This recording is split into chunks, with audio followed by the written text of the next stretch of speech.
한국관광공사에 따르면 지난해 우리나라 해외 출국자의 수는 2,600만 명에 달하는 것으로 나타났습니다. 거의 국민의 절반이 해외를 다녀온 셈인데요. 해외여행을 다녀온 한국인이 겪는 불편 중 하나가 콘센트 모양이 달라 챙겨간 전기기구를 사용하지 못한다는 것입니다. 우리나라의 전기전원은 220V이고 가까운 일본과 대만은 110V로 일명 돼지코라고 부르는 콘센트 전원을 사용하기 때문인데요. 이렇듯 전기는 각 나라별로 표준 전원이 다릅니다. 한국도 본래는 효율이 떨어지는 110V의 전원을 사용하였는데요. 어떻게 우리나라는 220V의 전원을 사용하게 되었는지 한뉴스토끼와 함께 알아보시죠. 전기를 일정한 거리의 수용지에 보낼 때에는 여러 가지 고려할 점이 많은데요. 그 중에서 가장 중요한 점은 경제적인 전압이어야 한다는 것입니다. 현재는 전기를 사용함에 불편함이 없는 한국이지만 우리나라는 1970년대까지도 발전소가 부족하여 전력 사정이 열악했고 일본 식민 통치와 미군정을 거치며 110V 전압을 써왔습니다. 그러나 빠르게 발전하는 한국에서 110V 전압을 사용하는 것은 낭비되는 전력이 너무 많고 효율성이 떨어진다고 판단되었기 때문에 늘어나는 전기 사용량을 따라잡기 위해서 정부는 보다 경제성 있고 안정적인 전력 공급 방법을 모색했습니다. 정부는 새로운 방안을 검토하던 중 1968년 한국과학기술단체 총연합회가 창간한 월간 과학기술 종합지에 어느 한 교수가 투고한 배전 승합의 경제성이라는 글을 발견하게 됩니다. 이 글에서는 가정이나 공장에 공급하는 전압을 110V에서 220V로 높였을 때 얼마나 큰 경제적 효과를 얻을 수 있는지 직접 계산으로 입증했습니다.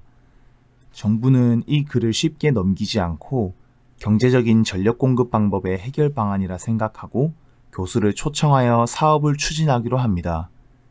결국 교수의 연구는 220V 승합 사업의 이론적 토대를 제공하게 된 것인데요. 그 교수는 바로 연세대 명예교수인 한만춘 교수입니다. 한만춘 교수는 대한민국 전기공학의 선구자라고 불리는 과학자인데요.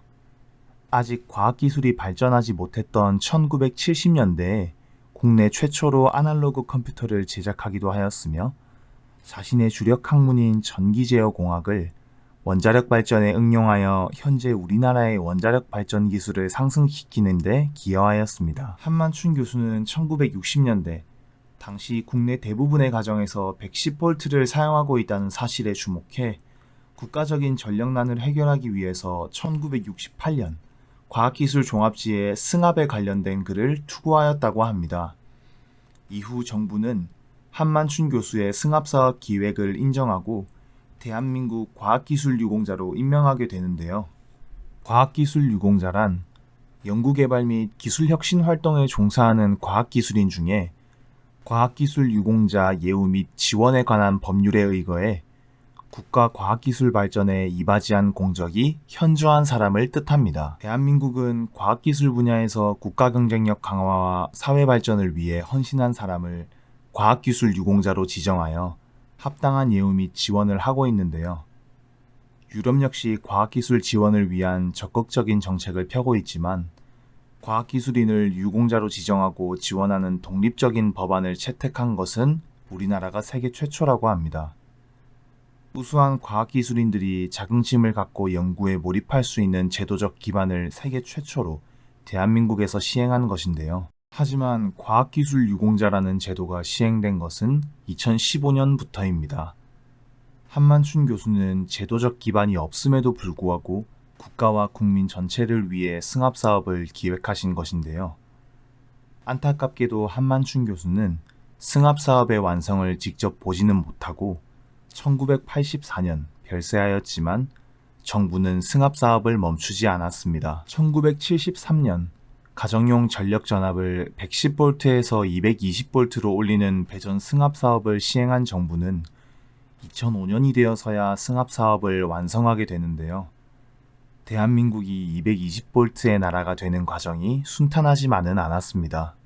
사업을 주관한 한국전력은 32년간 누전 차단기의 개발, 전압 상승에 따른 감전 방지 등 안전 대책을 연구하였고, 기기 개조, 교환, 강압기 지급, 기기 보상, 220V 전용기기 개발 등 여러 가지 방법을 마련하여 국민들의 이해와 협조를 통해 극복할 수 있었다고 합니다.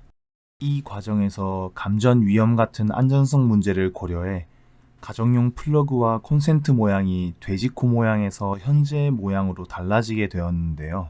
당시 보도자료에 따르면 220V 승합은 국내 전력 생산과 이용의 획기적인 사건이었습니다.